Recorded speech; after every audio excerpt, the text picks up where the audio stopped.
খেয়াল করে দেখেন। ভাই ভাই হ্যাঁ আমার 1 কেজি আঙুর, 1 কেজি আপেল আর হাফ কেজি মালটা দেবেন? দিছি ভাই, একটু দাঁড়ান।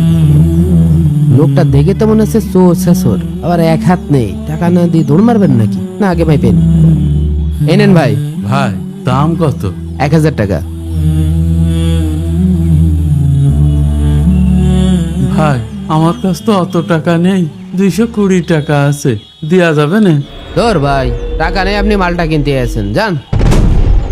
ভাই আমার 2 বছরের ছেলে খুব অসুস্থ, হাসপাতালে ইমার্জেন্সিতে ভর্তি।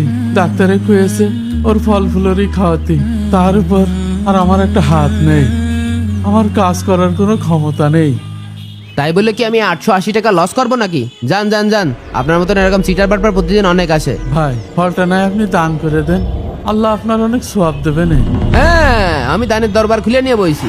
চিটার বাটপার কনকে যান যান, আর এইসব চিটার বাটপারি ব্যবসা বন্ধ করেন, যান দূরে যান।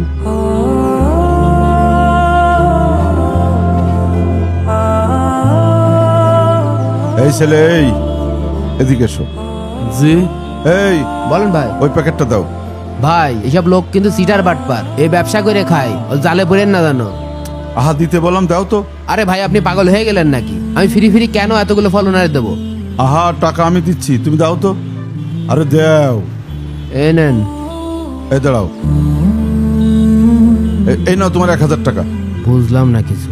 আর শোনো, এই 3000 টাকা রাখো, তোমার কাজে দেবে, নাও।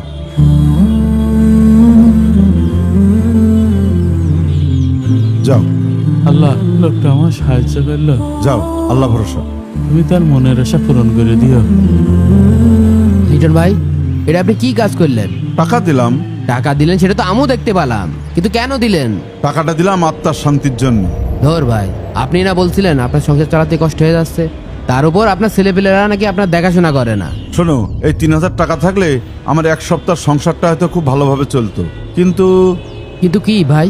তোমার ভাবির ব্রেন টিউমার। মেয়েটা সেদিন ক্লিনিকে বাচ্চা হতে যেয়ে নাতিটা মারা গেল, পরিবারের সমস্যাই কাটছে না। কিসের ভিতরে কি বলছেন? আমি তো কিছুই বুঝতে পারছি না। শুনেছি দান করলে নাকি বিপদ আপদ দূর হয়। আল্লাহ হয়তো আমার এই বিপদের মুহূর্তে আমাকে পরীক্ষা নিচ্ছে। আচ্ছা ঠিক আছে, থাক, চলি। ধরো ভাই, কি যে কয় না, দান করলে নাকি বিপদ আপদ দূর হয়। কে আবার ফোন দিলে এই অসময়ে? আসসালামু আলাইকুম। ওয়ালাইকুম আসসালাম। আমি সদর হসপিটাল থেকে সিনিয়র সার্জন মশিয়ার রহমান বলছিলাম। ও আচ্ছা, জি বলেন। আপনার ওয়াইফের রিপোর্টটা দেখলাম। আপনার ওয়াইফের যে ব্রেন টিউমারটি ধরা পড়েছিল সেটা স্বাভাবিক অবস্থায় আছে। আলহামদুলিল্লাহ, আলহামদুলিল্লাহ। আল্লাহ তোমার দরবারে লাখো কোটি